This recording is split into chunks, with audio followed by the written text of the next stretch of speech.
Kumusta mga kanoise? Welcome back sa ating YouTube channel, Filipino ISIS. So ngayong araw, another update naman tayo about WPS nating mahal.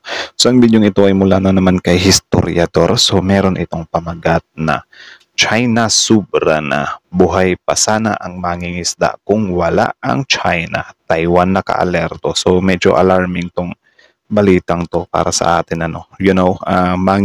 mangingisdang Pinoy ba yan?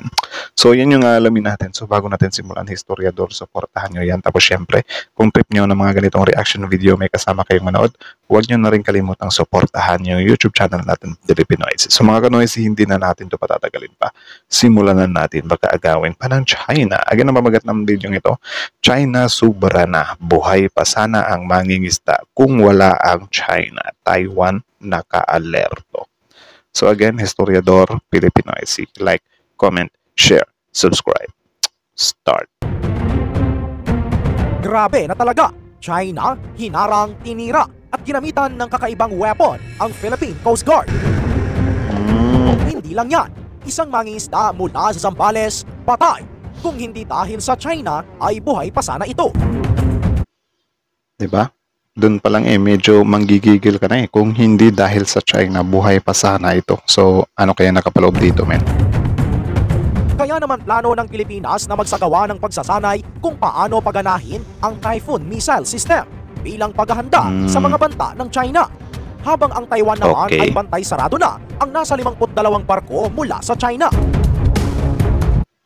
Grabe, 52 . So, ano na talaga yung China, men? Decidido na talaga sila na agawin din yung Taiwan, Pero I think, ewan ko kung paano nila sisimulan yan, men. Di din kasi ganyan kadali yan Mga kahistoryador, ano nga ba ang nangyari sa mangingisda? Anong klaseng armas naman ang ginamit ng China para pahirapan ang PCG? At ano ang kinalabasan ng kanilang engkwentro? Yan ang ating aalamin. Ang tensyon sa West Philippine Sea ay muling sumiklab at isang nakakagimbal na pangyayari ang nagbigay diin kung gaano ka-agresibo ang estratehiya ng China. Kamakailan lamang, kinondina ng Philippine Navy ang paggamit ng China ng long-range acoustic device laban sa Philippine Coast Guard.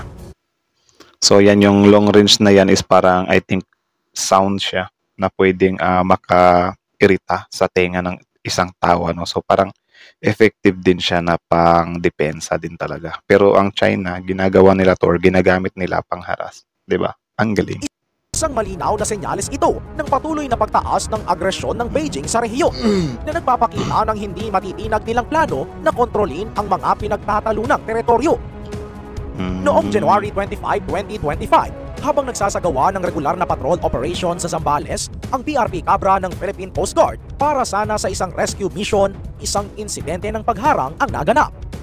Ang Chinese Coast Guard Vessel 3304 ay bigla nilang nakasalubong.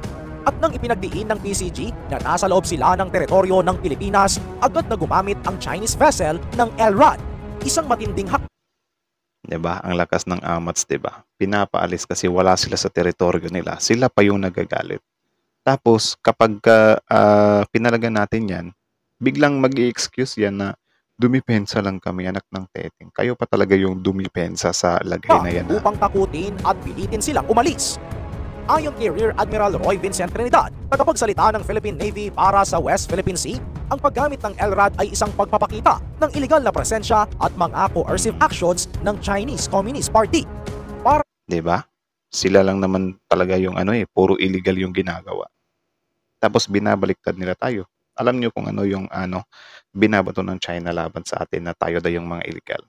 For example, yung Typhoon missile na parang nilalabag daw natin or parang naghahamon daw tayo sa kanila. Hindi daw tama yung ginagawa natin. Like, ano ba yung tama at mali talaga sa China? Kasi para sa akin, ang tama lang para sa China is yung papabor sa kanila Lahat ng hindi papabor sa kanila, mali yun para sa kanila. Diba? Sa kaalaman ng lahat, ang LRAD o Long Range Acoustic Device ay isang uri ng teknolohiya na ginagamit upang maghatid ng malalakas na tunog o acoustic waves sa malalayong distansya. Karaniwan itong ginagamit para sa mga layunin ng crowd control, linya ng komunikasyon at pagpapatupad ng batas sa mga kritikal na sitwasyon. Dapat yan yung ginamit ng mga rally-rally, Ang tunog kasi na nililikha ng LRAD ay maaring magdulot ng discomfort, o sakit sa pandinig ng mga tao sa loob ng isang partikular na distansya. Kaya't epektibo itong ginagamit upang magbigay ng babala, itulak ang mga tao palayo o magdulot ng pansamantalang pagkabigla sa mga hindi sumusunod sa utos. Bagamat ang LRAD ay ginagamit ng mga militar at law enforcement agencies bilang isang non-lethal tool upang kontrolin ang mga madla o mapigilan ang mga hindi inaasahang kilos ng mga kalaban sa labanan o mga krimen. Ginagamit din So mas effective din pala siya over sa yung bubumbiruhin mo yung mga rallyista. Dapat ganyan na lang pala, no? Pero yun nga, I think mahal din ito yan. ng mga bansa upang palakasin ang kanilang presensya sa mga disputed areas. Tulad ng nangyari sa West Philippine Sea kung saan ginamit ito ng China laban sa ating Philippine Coast Guard. Balikan natin ang pangyayari bago pa magkaroon ng engkwentro ang ating PCG sa Chinese Coast Guard. Noong Lunes, isang malagim na insidente ang naganap sa karagatang malapit sa Silangguin Island. Ang Philippine Coast Guard ay tumugon sa isang distress call mula sa isang Filipino fishing boat na naglalakbay ng humigit bumulang 17 nautical miles sa timog kanluran mula sa nasabing isla. Grabe. Sa Ang layo, no? 70 nautical miles. Tapos nagbabangka lang sila. Grabe yun. Kaya saludo talaga sa mga mangingisda natin, Kasi, ginagawa din talaga nila lahat para lang, makapaghanap buhay ng patas. Kaya nga ito yung hindi naiintindihan ng mga pro-China yan, na parang, hey, wag nyo nang galitin yung China. Kasi wala tayong pag-asa niyan. One click lang tayo. Hindi nila iniisip na itong mga mangingisdang to, ito yung pinaka-apektado. Tapos, syempre tayo na mga mamimili, di na tayo makakakain ng isda niyan. Diba? Or mag-aangkat na lang tayo ng isda sa ibang bansa. Ng tokwa. Ilan ng kanilang pagsisikap, natagpuan nila si Elpidio Lamban, 58 taong gulang, na nakakaranas ng matinding 50. hirap sa paghinga at pagsusuka ng dugo habang sila ay nangingisda. Hanggang sa tuluyan na itong bawian ng buhay. To the rescue naman ang Grabe. PRP Cabra. Subalit habang nasa biyahe ito sa karagatan patungo sa lugar, hinarap nila Sobrang laki din talaga ng alon, So, rest in paradise kay kay ang Manong. mabibigat na alon at malupit na kondisyon ng dagat. Sa kabila ng panganib, buong tapang nilang tinampot ang katawan ni Lamban gamit ang crane ng kanilang barko. Ngunit hindi ito naging madali. Oo nga, Dahil wala nang dito- malay. Yan pala, parang inano ng rescuer. Di ba kanina dalawa sila? Grabe, kawawa, Nasa akto na sana eh. Or, i-rescue na sana eh.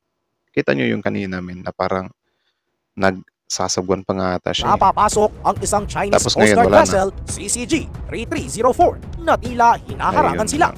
at gumamit pa ng devices upang sila ay itaboy. Biruin mo, nasa sarili nating Luis. teritoryo at karagatan pero tayo pa ang tinataboy na parang sinasabi na Kaya pala. Kaya naman pala sinabi dito na dahil sa China. So, imbis na mapadali sana, hinarang-harangan din tayo ng mga lintik. wala tayong karapatan sa lokasyong iyon. Bilang Pilipino, masakit Luis. itong isipin. Matapos makuha Sobra. ang bangkay ni Lamban, agad na nakipag-ugnayan ang Coast Guard Station Zambales sa kanyang pamilya upang masiguro ang Grabe. tamang disposisyon ng kanyang katawan. Sa isang pahayag mula kay Jay Tariela, tagapagsalita ng PCG para sa West Philippine Sea, inilarawan niya ang hirap na dinanas ni Lamban at ang pagsisikap ng kanilang team na makuha siya mula sa dagat. Sa kasamaang palad, Grabe. aniya, natuklasan namin na siya ay walang pulso.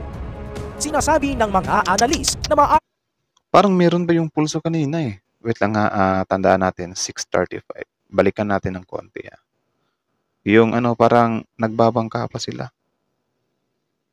Yan, Di ba yan yun? Kita nyo? si Elpidio Lamban, 58 Oh. Di ba? Yan ba? Or rescuer yan? Yang may nakasombrero ba yan? Di ba? Di ba parang siya yan? So, nakuha na. Nakuha na ng video. So, parang nagpaparescue sila. Kaso nga lang, kung napaaga sana yung pag-rescue sa kanila, maisasalba pa sana. Yun, hinarang-harangan ng China.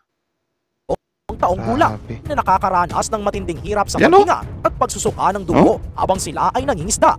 Hanggang sa tuluyan nga itong bawian ng buhay. To the rescue Wala naman na. ang PRP Rescuer na. Balik tayo sa 658 ata yun. Grabe yun. Linti talaga. niya ang hirap na dinanas ni Lamban at ang pagsisikap ng kanilang team na makuha siya mula sa dagat. Sa kasamaang palad, aniya, natuklasan namin na siya ay walang pulso. Sinasabi ng mga analyst Wala na. na maaari sigurong nailigtas ng mas maaga silang ban kung hindi hinarang ng Chinese Coast Guard ang ating mga tropa. Hindi O, di ba? So, ano masasabi ngayon ng mga Filipino pro-China dyan? Isipin nyo na lang kung isusuko natin yung teritoryo natin. Sobrang laking perwisyo niyan. Biruin nyo, yung 200 nautical miles sana natin ino-occupy na ng China. Di ba? Grabe, kawawa yung mga isda namin. Lumalaban lang naman ng patas. kasi pinadaan ng CCG ang BRP Cabra at pilit pang itinataboy. Pero sa pagsisikap ng mga tropa na makuha ang katawan nilang ban at mailigtas ito ay nagawa nilang makapunta sa kinaroroonan ng mangingisda. Subalit huli na nga sila dahil isa na itong malamig na bangkay. Sa kabila ng mga ulat ng insidente, humingi ang GMA News Online ng komento mula sa Chinese Embassy sa Maynila. Ngunit wala pang pahayag mula sa kanilang panig hanggang sa oras Sasalita yan wala din namang silbi ito. ang taong yan Mga kahistoryador, ang Philippine Army at ang United States Army Pacific ay nakatakdang magsagawa ng isang mahalagang military exercise sa susunod na buwan na layuning sanayin ang mga tropang Pilipino sa paggamit ng Typhoon Missile Launcher. Ang pagsasanay na tinatawag na Combined Arms Training Exercise o CATEX o sa Tagalog ay tinatawag na Katihan. Nakaschedule ito sa ikalawa o ikatlong linggo ng Pebrero at ito ay magbibigay diin sa ikalawang pag-ulit ng Subject Matter Expert Exchange na may kaugnayan sa Typhoon Mid-Range Capability. Ang pagsasanay ay isasagawa sa pakikipagtulungan ng Army Artillery Regiment ng PA at ang 1st Retired Domain Task Force mula sa United States Army Pacific. Ayon Maganda din yan. Maganda din talaga yan kasi syempre papabor din sa kay Colonel Louis de Maala, tagapagsalita ng Philippine Army, ang mga sundalong Amerikano na may espesyal na kaalaman sa Typhoon Missile System ay ibabahagi ang kanilang expertise sa mga kasamahan nilang Pilipino. Tsaka ano din naman mas maganda din na ma-advance tayo, di ba? Na marami tayo mga personnel na marunong maggamit ng gamit na yan. Para syempre kapag time will ka, makabili tayo ng maraming ganyan, madali na lang natin siyang i-teach or ituro sa mga kasamahan din nating sundalo. Diba? Layunin ng pagsasanay ay upang bigyang diin ang orientation sa kakayahan ng MRC bilang pagpapatuloy ng mga natutunan mula sa naunang pagsasanay.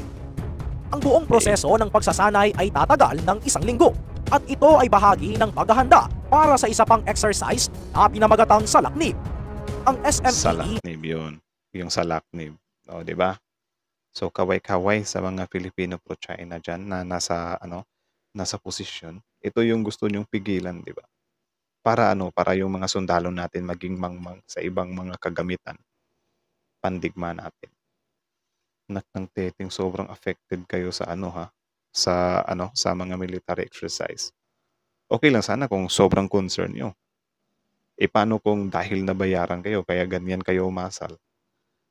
Ay isasagawa sa lugar ng Salaknib kung saan pinaplano ang pakikilaho ng mga unit mula sa Luzon, Visayas at Mindanao. Ayon kay Damaala, inaasahang lahat ng missile battery mula sa Army Artillery Regiment ay sasanayin gamit ang MRC. Kaya naman talagang malaking tulong ito sa ating mga tropa, lalo na ngayon na talagang nagiging mas agresibo na ang China. Gamit ang ganitong mga pagsasanay, mas magiging bihasa tayo sa mga modernong sandata na maaari rin nating magamit sa hinaharap. Noong nakaraang taon, ang Salaknib exercise ay naganap noong Abril, kung saan unang ipinakita ang Typhoon Missile System sa Northern Luzon. So ito yung iniiyakan ng China, men. 'Di ba? Tama naman yung sinabi ni President Marcos, 'di ba, na bakit nakikialam tong China to? 'Di ba? Mangilan-ngilan lang naman yung Typhoon missile nandito sa Pilipinas. Sila nga yung mga missile nila, libu-libu, hindi naman natin pinapansin, 'di ba? Pero bakit kaya sobrang affected sila dito? Itong China din, hindi din nag-iisip minsan. Kasi parang pinapakita din nila sa atin na kung ano yung kahinaan nila. Diba? Ipinahayag ni AFP Chief General Romeo Browner Jr. ang interes ng militar na makakuha ng Typhoon Missile Launcher. Gayunpaman, ang deployment nito sa Pilipinas ay nagdulot ng pag-aalala mula sa China na nag-udyok upang humiling sila na i-pull out ang missile system. Binatikos din nila ang plano ng AFP ukol dito. Sa simula ng buwan, So ano ang gagawin ng China if bibili tayo ng maraming ganyan? iwo-war nila tayo. Ano sila, mga sira-ulis? Ulat na nailipat ang Typhoon MRC sa isang bagong lokasyon. Nang tanungin si Demaala tungkol dito, tumanggi siyang magbigay ng detalye. Ang Typhoon Dapat missile lang. launcher ay inaasahang magiging game changer para sa Philippine Army.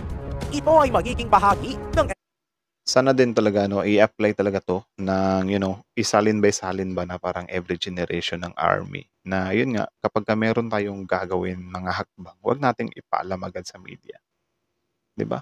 As long as para sa depensa natin, 'di ba? Kasi mahirap yung yung konti na nga lang yung natin, or hindi nga tayo gaanong kalakasan tapos pina-publish pa natin sa sa media yung lahat ng kakayanan natin. So mababasa tayo ng kalaban. So kita nyo, kapag ganyan, hindi natin pinapaalam kung saan natin nilalagay yung Typhoon missile, edi yung China, mas lalo silang maaaning. Which is, mabuti nga yun, para maaning sila ng maaning. external defense operations ng bansa, partikular para sa mga misyon sa West Philippine Sea. Mapunta naman tayo sa sigalot ng Taiwan at China. Ipinahayag ng Taiwan na natukoy nila ang 52 kahina-hinalang mga barko mula sa China na may layuning magsagawa ng malapitang pag-monitor sa buong isla. Ngunit bakit nga ba ang China ay patuloy na nagmamasid sa mga tubig ng Taiwan? Ayon Siyempre, sila talaga yung pure na nag-show force. 'Di ba? Ano yan? Kalimutan ko. Force race? Something like that. Kalimutan ko talaga yung word. Sila talaga. Kasi tayo yung pinagbibintangan ng China eh. Na Pilipinas, nagpapasikat lang kayo ng kagamitan nyo ha. Ano kayo, naghahamon kayo. Pero ang totoo naman talaga, sila lang naman talaga yung puro mapanghamon yung ginagawa. Kita nyo yung ginagawa nila sa Taiwan. Yan yung ayaw nilang gawin ng Pilipinas sa kanila eh. Which is wala naman talaga silang pake kung mag-invest tayo Pilipinas ng napakaraming missiles. 'Di ba? Sila nga may mga nuclear bombs nga sila. Pinakialaman ba natin sila? Sobrang diktador ng China talaga. sa Taiwan Coast Guard, ang pagsubok na magsagawa ng kontrol sa mga subsea telecommunications cable ng bansa ay nagiging isang mainit na issue. Isang hakbang na may malalim na epekto sa seguridad ng bansa. Marahil raw na pinag-aaralan ng China ang katubigan ng Taiwan upang madali itong makabisado at makagawa ng konkretong plano sa pag-atake. Noong unang linggo rin ng buwan, isang barko naman na may bandila ng Cameroon ang pinigil ng Taiwanese Coast Guard matapos na magduda ang mga otoridad na ito ay nagtatangkang pumasok sa bansa sa iligal na paraan. Pero ang mas nakakagulat rito, ang barko ay Sa ano ba yung Cameroon? Saang bansa ba yan? Cameroon? Or yan na mismo yung bansa? Hindi kasi familiar sa siya isang kumpanya mula Hong Kong na may address sa China. Nako. Dahil sa tensyon, nagsimula ng magsagawa ng mga radio warnings ang Taiwan Coast Guard sa mga barkong hindi sumusunod sa mga regulasyong ipinapatupad nila.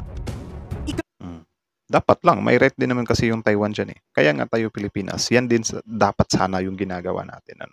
Huwag tayo magpapataig sa na pero kesyo maggaganyan, mag-show force yung China. As long as nasa tama tayo, tindigan natin.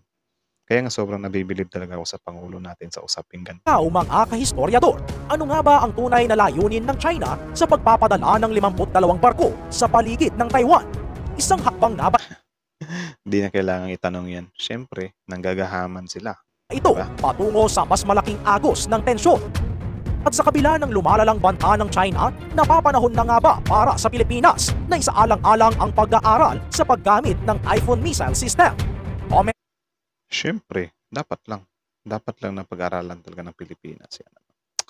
So, yun lang naman mga kanoisis. So, kayo na masasabi nyo dito, comment down below. Tapos yun, pag-usapan natin yan sa comment section. So, yun lang naman. 22 nga. So, yun lang naman. So, again, ang video yun ay mula kay Historiador. So, supportahan ko yan. Original video link in the description box below. Tapos, syempre, bago nyo iwan yung YouTube channel natin, Filipino IC, don't forget to like, comment, share, subscribe. So, again, Historiador, original video link in the description box below. Panoorin nyo rin siya. I-subscribe nyo rin, So, ewan ko, parang garalgal yung boses natin. So, kita nyo naman yun, men. 'Di ba? Yung kawawang mangingisda talaga. Grabe, naghahanap buhay lang, men. Lumalaban ng patas. Tapos ganyan, nabibiktim sila ng China, 'di ba? Dahil sa ka-imbalance nila. Biruin mo, magre-rescue yung tao tapos haharangin nila. Ako, advice ko lang siguro sa Coast Guard natin, if ever meron tayong mga emergency na ganyan. 'Di ba? Na kunyari mga mangingisda humihingi ng tulong, emergency, tapos haharang yung China, eh, di banggain nila, 'di ba? As long as nasa loob ng teritoryo natin, may palag-palag tayo dun, eh. Hindi puwede yung isakripisyo natin yung buhay ng mga mangingisda natin, yung mga kapwa Pilipino natin, dahil lang sa ayaw natin na parang mapikon yung China. Eh, di bahala ng mapikon sila, 'di ba? As long as meron nga tayong meron tayong solid na na reason, 'di ba? Kasi para sa akin tayo talaga yung may right that time, eh, na parang haharang-harang ka, anak ng teteng ka, nangangailangan yung kapwa namin. Hindi dapat banggain. Para siyempre ma-realize din nila ba na, okay, seryoso pala 'tong Pilipinas. Kasi kapag ganyan tayo yung mag-a-adjust parati, eh, di ma-a-adjust din yung buhay ng mga kapwa Pilipino natin, 'di ba? Sobrang kawawa. Umabot pa sana yun, 'di ba? Pero as you can see, dahil sa ginawa ng China, wala, kawawa. About naman dun sa Typhoon missile, yes, agree ako dun na kailangan na talaga ng mga kapwa Pilipino natin, mga sundalong Pilipino natin na mag-aral kung paano gamitin yung Typhoon missile na yun, para siyempre when time comes, bibili tayo ng maraming ganyan. Eh di at least may alam na tayo, may kaalaman na tayo, may alam talaga, may kaalaman na tayo patungkol sa sa Typhoon missiles na yan. Tapos yung China, bahala sila kung ano yung iisipin nila. Kung ayaw nila na ilagay ng Amerika dito yung Typhoon missile nila, edi bumili tayo, may magagawa pa ba sila? Ha? Ano yun, kulang na lang sabihin nila, "Uy Pilipinas, bawal kayo bumili ng baril ha." Kulang na lang ganyan, eh, 'di ba? Nangingialam na sila men. Bahala silang isipin nila na ginagawa daw natin 'yan kasi naghahanap tayo ng gulo. Eh, sira pala sila, eh. Bakit? Halos karamihan ng bansa dito sa buong mundo bumibili ng depensa, pandigma, 'di ba? Yung China nga nakikipag-race sila sa Amerika, eh. Tapos tayo hindi tayo puwedeng magpalakas sa sarili natin. Controlling yarn, 'di ba? So again, yun lang naman mga ka-noises. Kung ano masasabi niyo do'n, comment down below. Tapos yun, pag-usapan natin yan sa comment section. So again, rest in paradise sa mga isda. So historiador Filipino. Si like, comment, share, subscribe. Filipino is